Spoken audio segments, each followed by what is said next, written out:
source ng energy dahil nung una na yung usapin ng waste, no, yung radioactive waste. Okay, good day po sa ating lahat. So, yan yung balita tungkol dito sa Bataan Nuclear Plant, ano, na may plano na ito ay bubuksan na after more than 4 decades. Okay. Ngayon, magbibigay ulit tayo ng additional information dito. Mayroon na akong blog ukol dito, but then dadagdagan natin yung information, ano? Okay. Ang nuclear energy program ng Pilipinas ay nag-start pa yan noong 1958. Okay? Pagkatapos, during that time, ang gobyerno ay itinatag itong Philippine Atomic Energy Commission.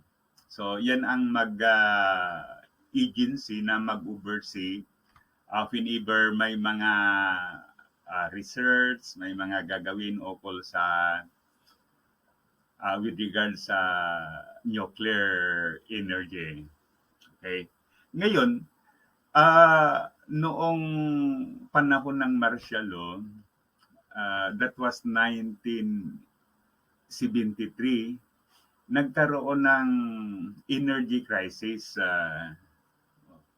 oil crisis dito sa, hindi lang dito sa Pilipinas, kundi buong daigdig. Okay, kasi nililimit yung pag-export ng mga Middle East countries ng oil products. Okay? Ngayon, dahil diyan na-trigger si President Marcos na sabi niya magtatatag tayo ng nuclear energy plant. So, nag-create siya ng isang grupo, I think yung presidential presidential commission to oversee the project. Okay? Pagkatapos dalawang malalaking American company ang nag-submit ng kanilang proposal dito, ano? So, yan. Siguro parang bidding na rin kung sino ang magpo-put up o sino ang gagawa ng nasabing planta. Ang una dito, ang General Electric Company, USA. Then pagkatapos, ang isa yung Westinghouse. Okay, so siguro ito yung gumagawa ng mga appliances na Westinghouse, like Reef, ganun yan, ano? Ngayon, ang offer ng GE ay $700 billion. Okay? At ang offer naman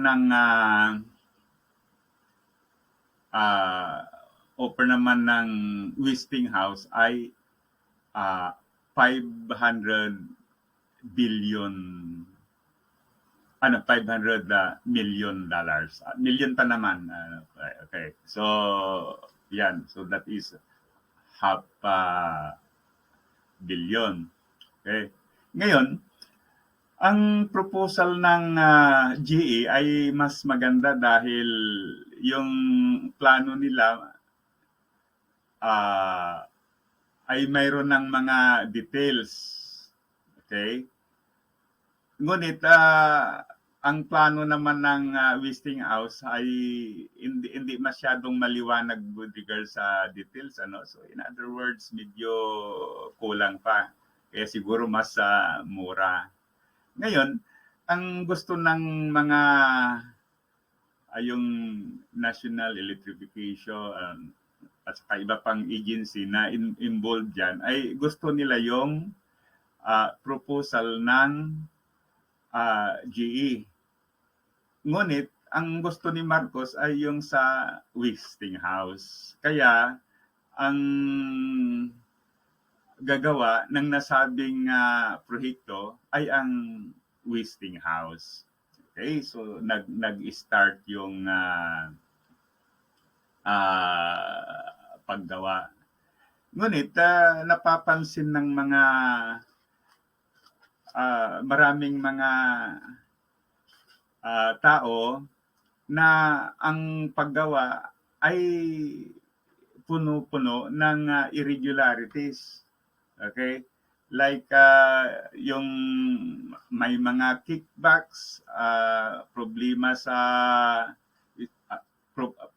sa welding, yung paggawa ng istruktura, yung bulb, at saka iba pa, ano? So, in other words, hindi maganda yung quality ng work. Okay? Pagkatapos sa later on, it was found out na lumulubo yung sinisingil ng Westinghouse. In fact, ito ay naging, if I were not mistaken, ito ay lumubo ng 2.3 billion dollars. So dati-dati ang price nito ay half billion, but later on ito ay naging 2.3 billion dollars. Okay?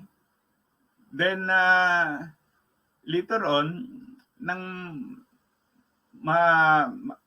malapit nang matapos ito, so that was 1986, 84 o earlier or later on that period, ay nangyari yung sakuna sa US, yung meltdown ng 3 Mile Island nuclear plant nila. Then, yung design ng plant na yan ay halos pareho dito sa Bataan nuclear plant. Kaya medyo nag-alala si Marcos na i-open ito. Okay? Bagamat nung panahon na yon, malapit nang matapos ito. Kaya dahil diyan nagkaroon ng pagsusuri sa nasabing proyekto, then nakita nila na napakaraming defects. Ayon sa news, more than 4,000 defects ang nakita nila dito sa project na ito, no? Okay. Kaya tuloy, noong 1986, nagkaroon ng people power, then hindi na napalitan ng presidente. Pagkatapos dahil hindi rin ni-open ni President Marcos, then hindi na rin in-open ito ni yung sumunod na president sa kanya, si President Cory Aquino. Okay, so ganun yan. Napakaraming doon yung irregularities ang nangyari. In fact, so after the People Power Revolution, na-create yung tinatawag natin na PCGG, Philippine Commission on Good PCGG. Okay, Philippine Commission on Good Government. Okay? Na ang layunin nito ay ma-recover some of the ill-gotten wealth ayon sa naririnig natin news noon. Yan. Although hindi naman natin dito hindi naman tayo sure kung talagang mayroon yun o wala yung mga ill-gotten wealth. Ang tinutukoy na lang natin yung nangyari dito sa Bataan Nuclear Plant, ano? Ngayon, sa pag-aaral ng PCGG, nalaman nila na ang isa sa mga dahilan kaya nagbalon o tumaas yung presyo ng nasabing proyekto ay dahil sa kickback. Napag-alaman nila na yung isang crew ni Marcos na siguro siya ay naging middleman doon sa proyekto ay nabigyan ng more than 50 million dollars. Then it was also found out na si President Marcos ay nagkaroon din ng kickback in the amount of more than 80 million dollars. Okay? Kaya ipinag-utos ng PCGJ at saka Office of the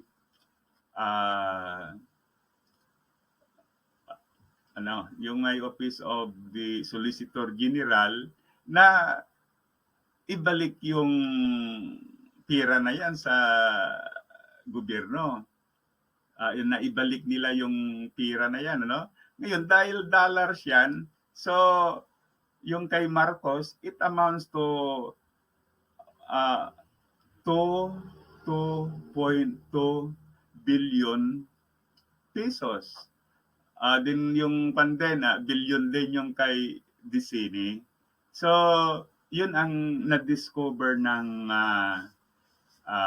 PCGG. Pagkatapos ang mga ito, later on, were supported by the Supreme Court decision. Okay, so in other words, yung mga pangyayaring ito, yung kickback with regard sa pagtatayo ng Bataan Nuclear Plant ay may document from the Supreme Court. Okay? So, ganun yan.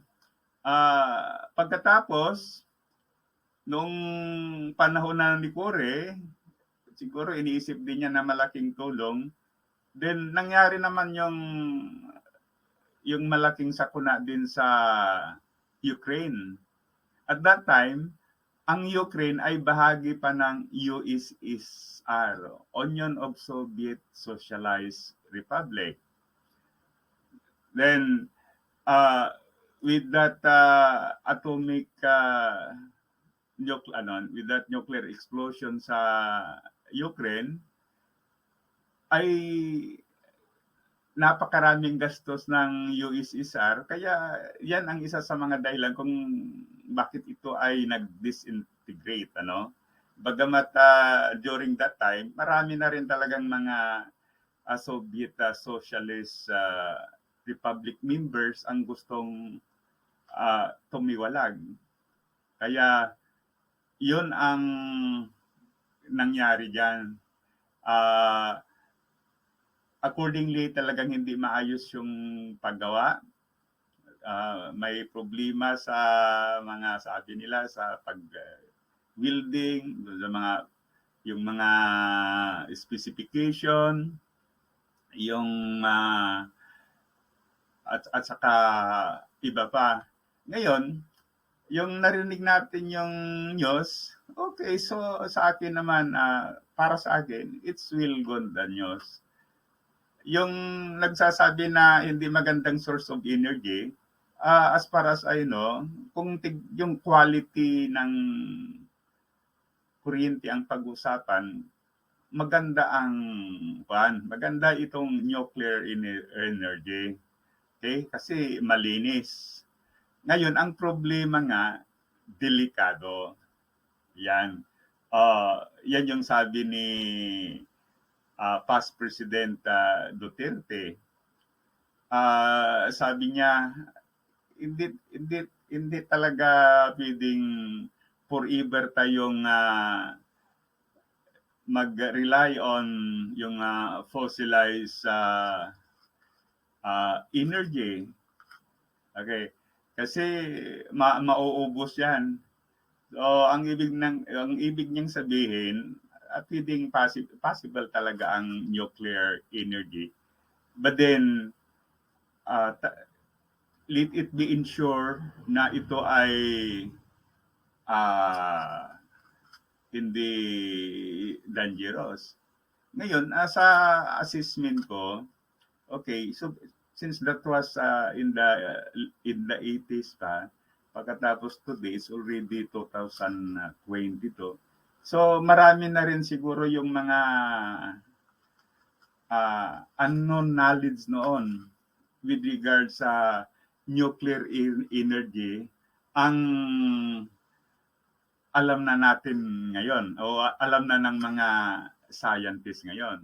Okay? Just like there was the time na nagkaroon ng nuclear accident sa Japan, ano? So with that, may mga lesson learned with regards the use of with regards sa operation of nuclear plant.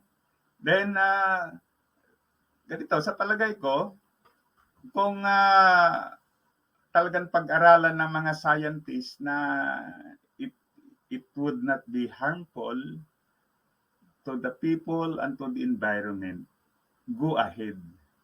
Bagamat sabi nila, it will take some more money, ano? Okay. Ngayon, with regards dun sa proposal ng mga ibang groups, like sabi nila, why not just convert it to some other energy source, like gawin na coal-fired, gawin and so on, ano? Ang accordingly, ay nagsasabing mga authority with regards to this na mas makakamura daw kung magtayo ka halimbawa ng bagong nuclear coal-powered plant kisa i-convert mo yan sa coal power plant. Ngayon, kung ano ang nararapat, kung i-operate dahil hindi delikado, well and fine.